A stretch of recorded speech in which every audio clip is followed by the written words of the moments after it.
Welcome back to Recommended Daily Value. Today, we are joined by Kathleen Stewart once again, and we're going to discuss her most recent article on category errors, or as they are known in philosophy, category mistakes, apparently, which we learned recently. So, Kathleen, actually, you know what? I will read this AI definition because I thought it was pretty good. Yeah. Here, I'll restart that. Really fast. I like the Go word ahead. error because the physicist in me, that's just what we kind of default to in science, or at least in physics.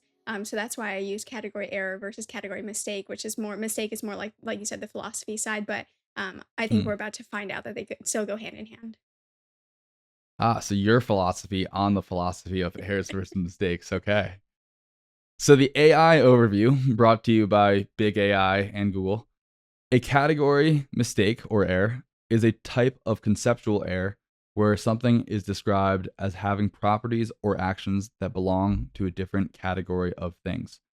This can happen when a concrete object is mistaken for an abstract concept, as in asking, "Where is the university?" after seeing its buildings, or when an abstract idea is treated as if it were a physical entity, such as green ideas sleep furiously.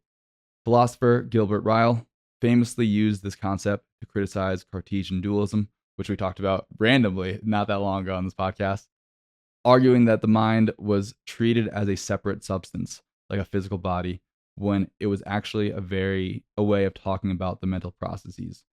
So, some examples: the Oxford visitor. A visitor to Oxford sees all the colleges and buildings and then asks, "Where's the university?" The mistake is assuming the university is another physical building when it is actually the way the colleges and buildings are organized and coordinated. Another example: team spirit. Someone asking which player on a cricket team is responsible for team spirit makes a category mistake. Team spirit isn't a tangible responsibility, but a way of describing how the team plays. Definitely, yeah. I think so. Ryle, like you said, he was basically pushing back against Descartes, who basically saw um, mind and body together essentially. And so there was res extensia, so extended substance, so that's basically the body, physical matter, like mechanistic things that are subject to like laws of matter, and then res cogitans. I hope I'm saying them correctly. Again, I learned words from reading, not from hearing them spoken aloud, so I apologize if I ever say a word incorrectly. But basically, that res cogitans is the thinking substance, so the mind or soul is the immaterial, so non-extended matter, things that are, we would consider to be more like implicit type thing. And like, so Ryle's like central argument against dualism is that dualism treats the mind, or the quote unquote mind, as if it were a thing in the same category as the body when it's not. So the mistake was assuming that the mind refers to a separate object or substance parallel to physical things, instead of the mind referring to um, ways of like behaving and like our capacities and dispositions and kind of like these more implicit kind of subjective organizing principles. And so he's basically arguing that putting we Descartes was putting the mind in the wrong conceptual basket, or like the wrong conceptual understanding. And why why does this matter to like what we talk about and stuff? Um, I think the big issue is that people make category errors all through life. You see this in politics, you see this, but we personally like specifically see it when it comes to like health and wellness, right? Where I think the like biggest example is all the time, when I talk about like tracking and using chronometer and using the NCCDB listing on Chronometer to look at your micronutrients and stuff, like people are like, do I need to track? And it's like, well, I don't know. Do you need to track? And basically, like they're not understanding the category that they're in, and it's like people will say, well, my weight is going great. My body composition is good. I'm putting on muscle mass. I'm getting stronger. Getting quote unquote faster. Cardio is going well. Mental health is good, like all of these kind of more subjective and then also like objective measures, like my triglycerides look good, my LDL looks good, my thyroid, all these things look good. So more the objective measures, they all look good. So do I need to track? And it's like, well, in that case, if things are going well, you're feeling good, like everything seems like it's heading in the right direction, you probably don't need to track, like, and you're in this one category of people that don't need to track, and you don't need to then put yourself in a category that you're not in, or um yeah, basically that you're not in, that other people are in. And um now I will say though, a lot of people say like I'm healthy and stuff, and we always talk about like making sure that you actually define what health and like healthy means to you, because if not, you really have no like coherent guiding principle of like what you can like check yourself against basically. But people will say I'm like healthy, but then they're like, "Oh, but I have acne, or sometimes I have, like, swinging between diarrhea and constipation and all this stuff." Or that, so, back to the original example, like, someone's like, "I'm healthy, I'm doing all these things, making progress." And then it's like, "Well, why are you reaching out to me then? And why are you following all these different, like, health accounts and stuff if you think you're healthy?" Like, you know, obviously, we're all for experimentation, and, like, maybe someone thinks that they're missing something potentially, which is very possible, especially we live in a time of, like, this like scarcity mindset and like finite game mindset and stuff. And so maybe that's the reason why. Or it's like, is there actually something there, your intuition and inkling, something objective there that's telling you that like maybe you're not as healthy as you're trying to convince yourself you are, or like convince another person you are. And then in that case, it's like maybe your category isn't necessarily as different as the people who are tracking and stuff. In order to improve like certain metrics and stuff. So yeah. Yeah. The simplest way of thinking about this is the old, I guess it's an idiom, but you mentioned this last time. If I give you a hammer, everything looks like a nail. And fundamentally, that's the category, right? Like, not everything is a nail, whether or not you have a hammer. And this is what you see with the siloing across health camps and fitness camps across the social media, the interwebs, where everyone will say like, this is it. And it may have been it for them. The circadian piece may have been the missing component for you, but it might not be for everyone else. The lifting piece might be the thing for you, or whatever type of lifting, low intensity, high intensity, whatever it is. And it was the bee's knees for you, but that does not necessarily mean it's going to be the missing piece for everyone, because while we may all have a hammer, not everyone is a nail. I'm a nail though. Exactly. And I can very much empathize and resonate with people, because people are like, well, there's so many things. How will I ever be able to figure it out? And so you just like look to someone who claims to be a specialist, which we'll talk about in a second, but you like look to someone who claims to be a specialist, and they're telling you like, well, this is your nail. They're like, this is your hammer, basically, or I'm your hammer because you're my nail. That's I think that's the great way to look at it. I'm your hammer, you're my nail. Let's let's go.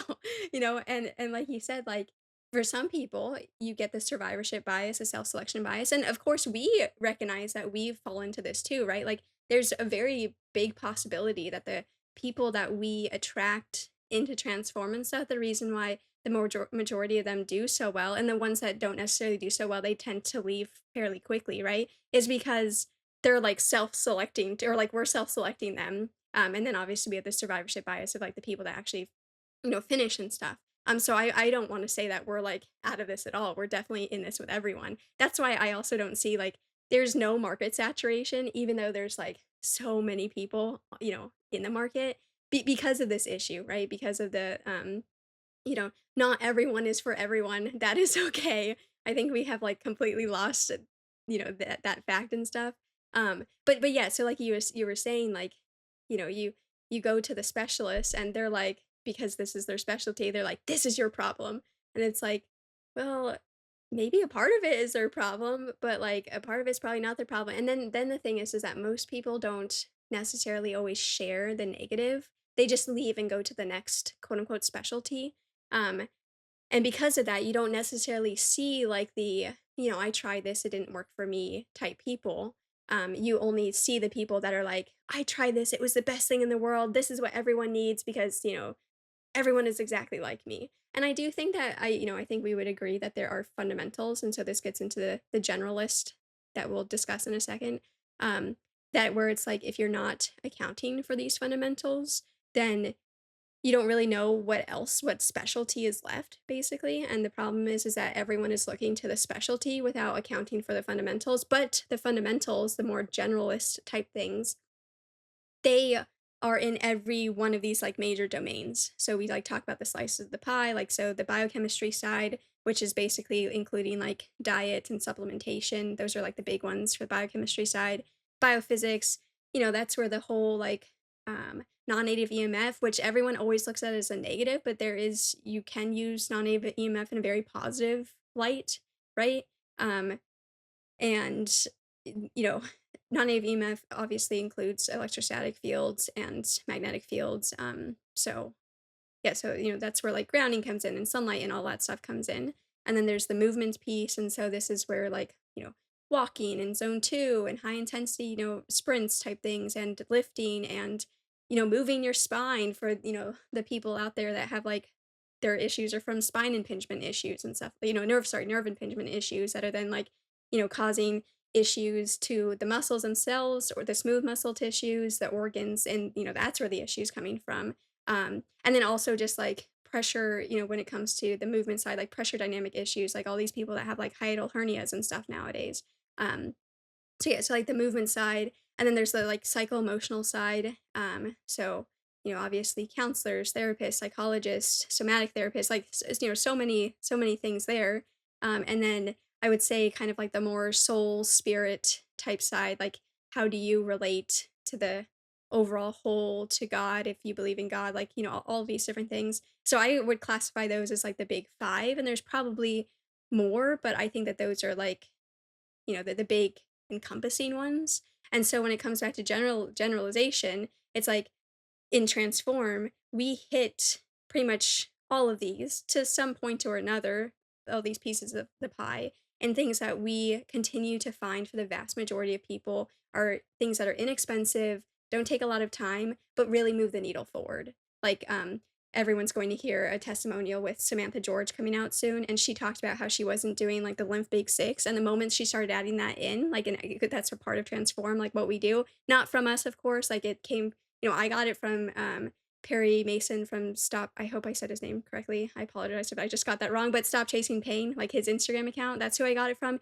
He probably got it from someone else or like put it, got individual pieces and put them together. But anyways, we use that. And the moment she started using that, like she found really a lot of benefit from it. And so with Transform, it's a lot of like, not a lot, but like these kind of targeted small things that we incorporate from all these different domains or categories that come together in more this like generalist fashion. And then it's like, okay, once you have this set, now from there you can go to the specialty where everyone, it seems like, is just trying to go to the specialty first without having the more general foundation set. Yeah. It's kind of like if there were a million different pyramids, and there are essentially a million different pyramids, we've just kind of extrapolated and focused on the base of all of those pyramids, or as many as we can. Not that we're perfect by any means, Right. rather than trying to find the needle in the haystack and focusing on the very niche things, which can obviously be the solution. We're not saying that's not the solution. Sometimes you do need the nail, Yeah. sometimes whatever that is. But it is so much more helpful for so many more people to dial in those foundations. And then if they need to, which a lot of times they won't, continue to search for the needle in the haystack. And also by doing the foundational stuff, it will kind of tell you or lead you in the right direction of where is your needle. Because if all of a sudden you start getting sunlight 3 times a day and or like the lymph work, that makes a huge difference. Maybe you should, and you're still having issues, maybe you should further continue with more lymphatic massage or something like that, because that seems to be the big needle mover for you versus nutrition versus lifting, whatever that is. Yeah, definitely. And I think it always goes back to, what we say, the rising tide lifts all boats. And so it's like, maybe you do need to focus on a little bit more of a specialty type thing, like you said, where like maybe you're getting a lot of benefit from the lymph six. So it makes a lot of sense to, maybe incorporate like rebounding and shaking the tree. And then you find out, oh, I'm getting more benefit from that. And then you like go see like a lymphatic specialist and, and like you said, like lymph massage and stuff. Or maybe they have other tools and techniques that they're able to give you. And then you see even more benefit from that. And then, but until you like did those basic things, you wouldn't even necessarily know to go there. And so if, most people they're just like floundering around going from like one hammer to the next, trying to figure out like, am I your nail? Instead of, doing these things and then having these things like kind of guide you to that process. Yeah. I think it's kind of analogous to success in the sense that something I've been thinking about a lot recently is if you play the lottery for long enough, you'll statistically win. Obviously, most people will never win or have enough money to play the lottery for long enough to win. But if you just keep doing the right thing, it'll lead you on the correct path. And the issue where, and I think that you could say that, like, oh, like I want to be an NBA player, I'm not an NBA player. But then you ended up being a coach. You ended up, like, if you stay on the path, you'll probably end up somewhere adjacent to where you originally wanted to be, which is great. And if you had just completely jumped ships, you may not have gotten there. And I think that that's part of the issue here is like everyone is the rising tide cannot lift all ships because you just keep throwing yourself in the water and then Exactly. hopping on the next life raft. Yeah. Yeah. Or you're like, yeah, you're like jumping from ship to ship, or like you're jumping from like port to port, like all over the world. And so like one port, the tide is going out, the other one, the tide is coming in. And so like you never, it's all, yeah, it's all over the place. Yeah. Um, so I'm starting to write up a Substack note about, the idea of generalists and specialists and stuff. And so I think I'm going to start the note of like, we need more jack of all trades, master of none generalist. Unfortunately, we are inundated with master of none specialists who all have hammers and thus see everything as their nails. So Ooh, yeah. that's good. um, I've been thinking about it, like what I'm going to say and stuff like that. So that's just the start. But um, the issue that I think that has arisen is that people look at themselves as quote unquote specialists when they're really not, when they barely understand even the surface level. Like, for example, a lot of these, like, I always hit on the quantum mechanic guru people because, like, they're very frustrating in that it's clear they've never even taken a basic like you know, bachelor's degree level quantum mechanics class. Like never even taken quantum 1. And like it is very clear because the way that they talk about things like wave particle duality and the collapse of the wave function and the fact that they talk about things from the quote unquote Copenhagen interpretation of quantum mechanics, which is just one interpretation of the math. And so like quantum mechanics itself, it's a bunch of like math essentially. But then what does that math mean? Well, you have to interpret that, right? Like the math, it gives you an answer, but then what does that actually mean? And you can tell that they've latched on to what people have said about the Copenhagen interpretation without actually going in and reading, the actual, like, what is the Copenhagen interpretation? Where did this come from? Why did it come about? Like, why is it pretty much the leading interpretation? But why, what are the other interpretations and what are their, issues with the Copenhagen interpretation that they're trying to solve or like answer that the Copenhagen can't necessarily answer right now. Um, and but not even that, like even just taking a step back and like, can you solve like a basic one-dimensional like particle in box Schrodinger wave equation? And it's like, no, I can't. And it's like, well, why? Like, why are you talking about quantum mechanics then? Especially when most of you all are just talking about electricity and magnetism. But then it's like, okay, let's take a step back. Have you even taken like a fundamental like bachelor's of, a physicist bachelor's like E&M course, like E&M 1? Have you taken E&M 1? Like, do you understand where these things are coming from and why they came about? And, why like when Maxwell came up with like the original equations, why did they end up shifting into going into their vector form? And it's like because a lot of people like to talk about scalar versus vector waves, and then like it's so funny to me when they start talking about scalar and vector waves because then they start talking about like when it comes to the scalar waves, they start talking about like frequency and wavelength and stuff. And when they do that, then they completely have no idea what they're talking about because if you that's a vector phenomenon, that's not a scalar phenomenon here. Um, so at least we have no ability currently to measure those things in the scalar domain. So again, the scalar domain, scalar category versus the vector domain, vector category. But these people are talking about these things, and it's like, it's just word salad at this point because they don't even have the foundational like definitions of what's going on. So again, I just go back to like these people are putting themselves off as specialists, but not because they are masters of one specialty. It's just they're just claiming I'm a specialist in this domain, but they're really not. Like they're not. They're like but they're definitely not jack of all trades either. So it's like I don't want to say they're lying or charlatans or anything like that, but at some point it's like, where's the depth here? Um, yeah, The depth or definition? the depth, depth. Okay. Yeah, the depth, Depth. the Yeah. spike. Yeah. Yeah. Yeah. Um, yeah, it's interesting. Boom roasted, by the way, those E&M people. Well, and I don't want to only But pick on them, right? Like this happens in the diet world. well, This I'll happens pick on some people now. So this is like the Mike Israetel video that went around recently of him broad jumping. I'm sure you saw it. Yeah. And I mean, my broad jump doesn't look much better, to be completely honest. But it's like, okay, Mike Israetel was a wrestler. He's 5'6", if that, and he's now 240 pounds. And how many times do you think he's broad jumped in his life? Yeah. And you just expect someone that has basically been training to just accrue mass, which is like the last thing you want to do for a broad jump. Not like the last thing, but definitely not on the top of the list. And then he's probably done it 5 times in his life during gym class 40 years ago, 30 years ago at this point. And people are pointing that this is what happens when you bodybuild. And then another video I saw recently was Sam Sulek. I don't know if he's at his peak in terms of bodybuilding, but he used to be a diver. Yeah. And you see him go off the diving board, and he's elegant, graceful, and looks like a meatball just going down, like just absolute slab of steak going down. And it's very clear that, hey, his physique is probably not the optimal physique for diving, but you can still do these things at some level if you have the capacity for it.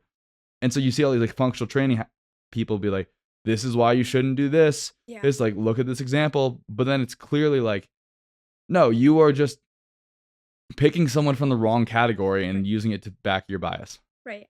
And it's like the movement itself requires so much neural coordination and understanding. And I know people are like, no, it doesn't. Little children can do this. And it's like, yes, but the way that little children's brains are going and the fact that like they have been doing it and then all of a sudden they just stop doing it, like the stat that went around about how after like a certain age, like people aren't skipping and like or like can't run or sprint anymore and stuff like that. It's like if you stop doing it, you still have, of course, those neural pathways and stuff, but you have to like re-trigger them again and practice again. And then also, depending upon how much you did it as a child, is also going to have a big impact. And so maybe you didn't do a lot of broad jumping as a child, but you did something else as a child. And so like maybe Mike would be, better suited for, I don't know, something else that he did as a child that is like quote unquote just as athletic or just showing that he could be or is athletic, athletic producing in a way, but he would still need some time to like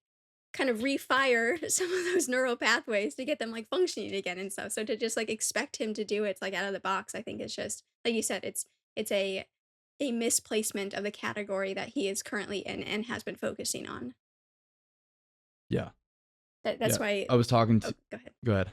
No, I was going to say that's why I think it is so important that children don't try to specialize and try to have as much like, diversity and movement as possible. But it is difficult nowadays because like, you get started and you start to be good, somewhat good at something. And then it's like, okay, well, you're going to play, baseball. You're going to play first base. That's all you're going to do. Not only are you only going to play first base, but now you have to have a first base coach. And now you're going from, fall ball to winter ball to spring ball to summer ball. So like, there's never time for like any other inputs and stuff.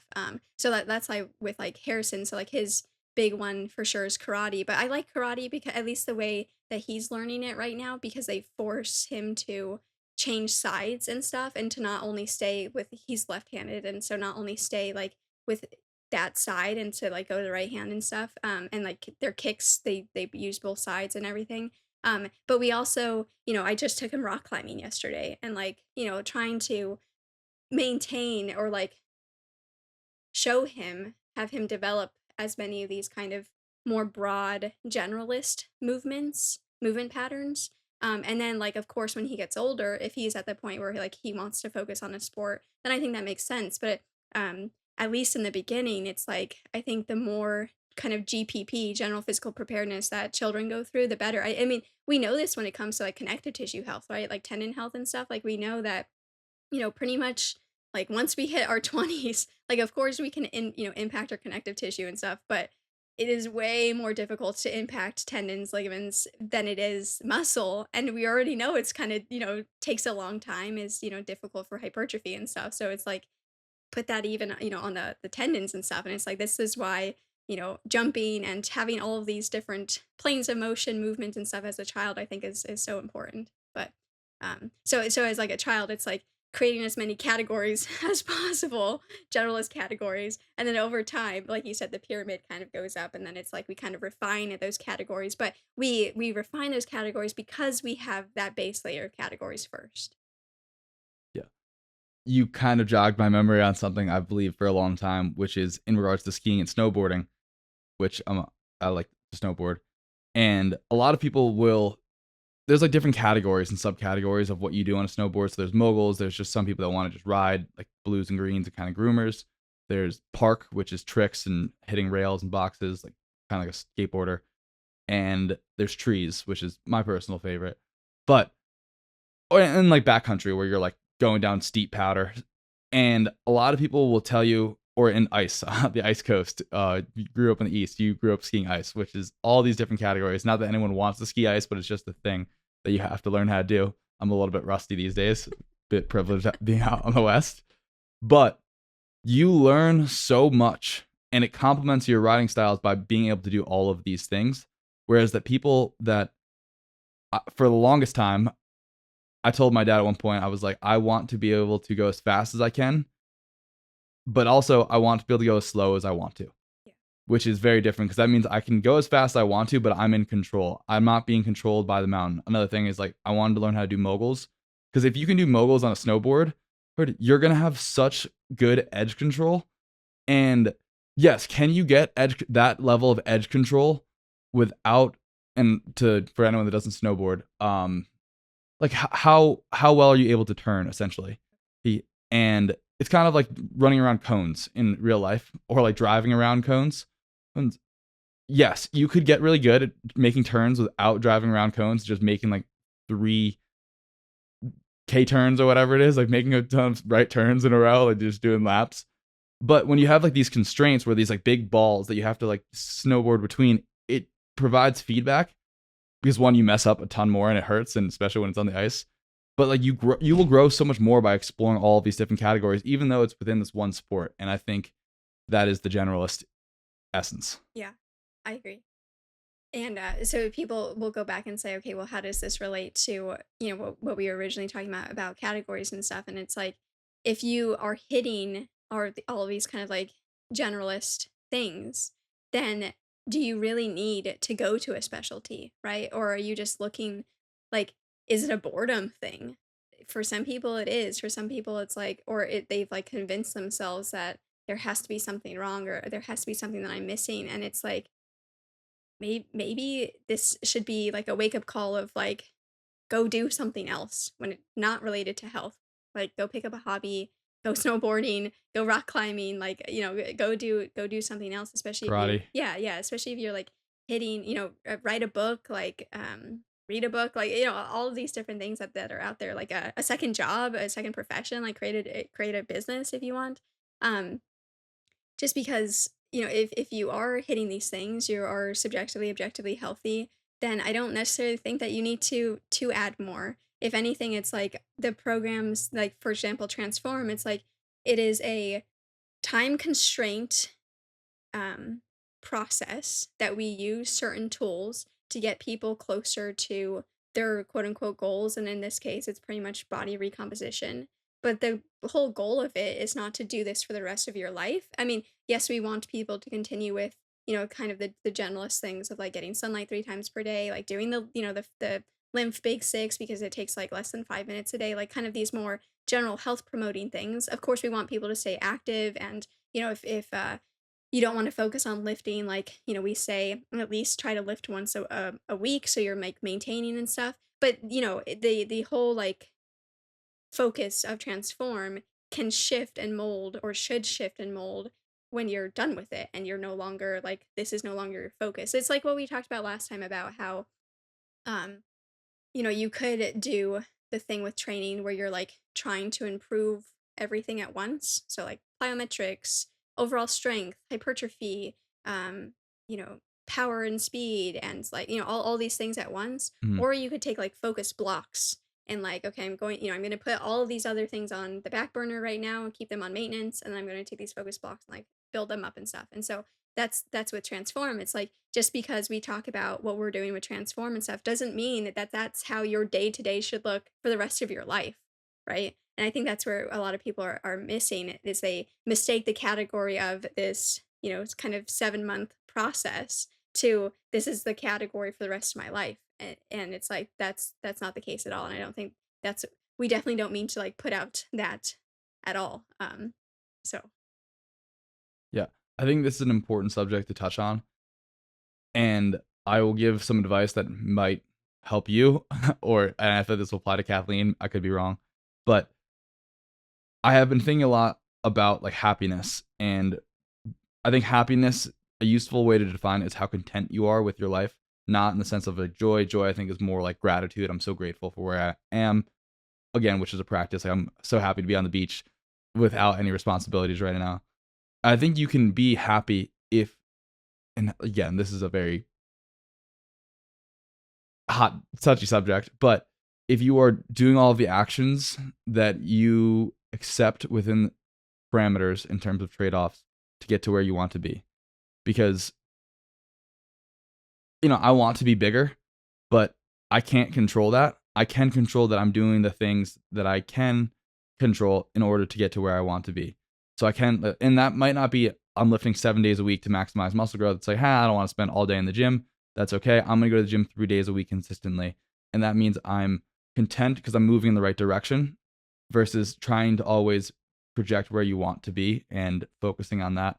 And I would also suggest, this has been something that I really struggle with, trying to do something where you don't improve at it. Because we're in like this society where like, and this is literally my entire life, like I'm obsessed with self-improvement, but trying to focus or have something like, for me, it's reading fiction right now, which I originally justified as like, oh, I'm going to read good writing and that'll help. But it's just like, all right, I'm going to read fiction or like watch a TV show and there's no self-improvement having from it. yeah, same. Especially because we're like constantly looking for the thing, and then you like are constantly Yes. putting yourself in this like sympathetic state because you feel like you're without, and so you're like constantly like chasing something, um, or you're like constantly running away from something, and it's like, of course, so many people are having issues with like stress and quote unquote sympathetic dominance and stuff, and like being unable to put themselves in the parasympathetic state, and it's because well, you're basically doing these things. It's a famous Timothy Leary quote, I believe, about surfing. The act of the ride is the epitome of be here now, and the tube ride is the most acute form of that, which is your future right ahead of you. The past is exploding behind you. Your wake is disappearing. Your footprints are washed from the sand. It's a non productive, non depletive act that's done purely for the value of the dance itself. And that is the destiny of man. Yeah, I think that's such like a beautiful, bone chilling quote. I love that because you're like it said, you're doing something purely for the act of doing it. It's not because you think it's going to like get you somewhere, you know? I think Yes. so many people do things nowadays because they think it's going to like get them something or move them away from something instead of just being here now, like just being in the arena. Like I love the man in the arena quote by Teddy Roosevelt. And that always resonates with me because it's like, why do we not do things just to do them, not because we are looking for fame and glory or anything like that. um so it's almost like Yeah.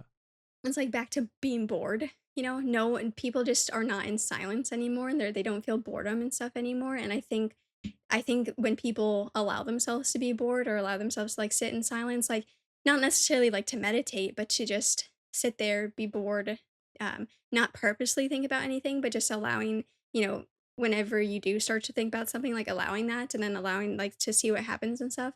I think that's a big missing thing from so many people now. We immediately just like, we don't like to be with ourselves. So we immediately just consume basically. And I think that's why, like, quote unquote, all the great thinkers, they would go off and like go for walks for sometimes hours a day, like in the afternoon and stuff, And of course, they're like seeing nature, and of course, not, we don't obviously have the necessarily the ability to do this, but like even just a 5 minute walk where you just like go off, don't put a podcast on, don't put music in, um, allow your vision to kind of be a little bit more panoramic. So it's not like you're necessarily looking for something, but you're just like being. I think that can be incredibly helpful. But I just wanted to wrap up with, you know, I think the time, what you were saying about time is the big issue.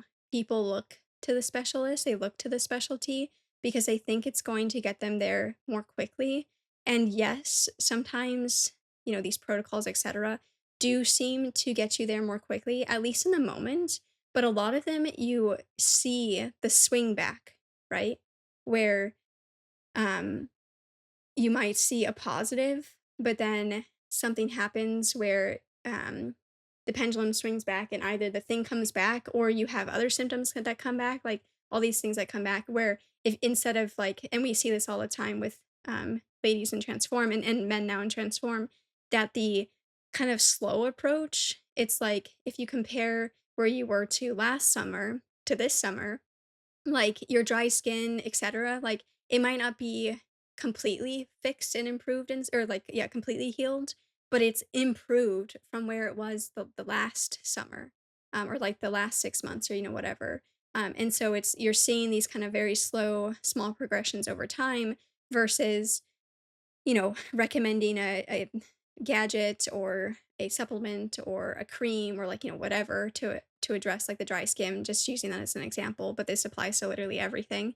And like maybe you see, quick response to that, but then you either become like dependent upon this thing or it causes like it causes, like I said, this like swing backs where things are even worse, and then now you have to find something else to to use and stuff like that.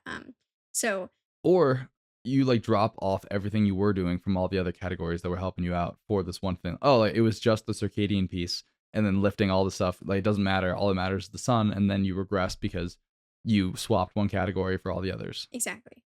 Yeah, 100%. And like I always talk about supplements because I know a lot about them, but like you always see this when it comes to supplements where people are like, oh, it was the folate. And so you like drop everything else off. You just like go start having like, fast food and all these other like not sleeping well, like not focusing on like, psycho emotional things and relationships and stuff like that. And then like all these other things start to crash around you, which then starts to create other symptoms. And so it's like, sure, maybe the folate like addressed, these certain symptoms, but because you just now put all of your eggs in this like one specialty basket, you now have completely burnt down all these other things, which then creates more havoc essentially. Um, and then on top of that, especially specific to like folate and stuff, eventually too much of a good thing becomes a negative thing, especially in the case of folate. I don't think that necessarily always applies to everything that like phrase, but yeah, you see so many people that they start taking folate, feel so great, and then like whether it's a neurotransmitter issue or something, it eventually like backfires, and then now they have to find a new supplement to basically deal with the fact that they keep taking folate.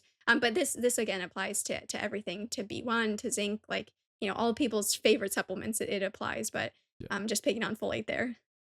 Yeah. Well, it's like the real right now or study going around right now about ultra runners having lower testosterone than the average men. And it's like, we all know exercise is good for you, but pointing out that these people who clearly overexercise, and it's by choice, right? Like I don't think they're advocating, maybe some of them are, but I wouldn't be advocating that ultra running is the best thing for your health. Right. It's because they want to ultra run. Right. Um, so to wrap this all up, a lot of people are making category errors. Don't let other people forget your context. Only you can know your context, and it's important when people are saying like this is the thing, that there are no solutions, there are only trade-offs. Well, I'll throw another quote in there. And yeah, like just don't just keep jumping ships. Yeah. Yeah, the time is a big factor. You need to allow yourself sufficient time to see, this is something actually working for me, and being, I think, more accepting of the slow growth and the slow process versus the, quick. We talked about this before, but I don't, a lot of people are looking for that magic pill, but I honestly don't think that like if you could snap your fingers and wake up and like everything was changed and looked exactly how you wanted it to look and stuff, that you would want that situation because it would be so destabilizing on every level because you are so used to and the people around you are so used to and your entire environment is so set up for like a specific type of life. It's the same thing that you find when people win the lottery, right? Lottery. Yep. Yeah, I knew you were gonna say that. yeah, most of them lose it all because, like, they haven't been changing as things go. It's like the same issue that they're finding with the GLP-1s, right?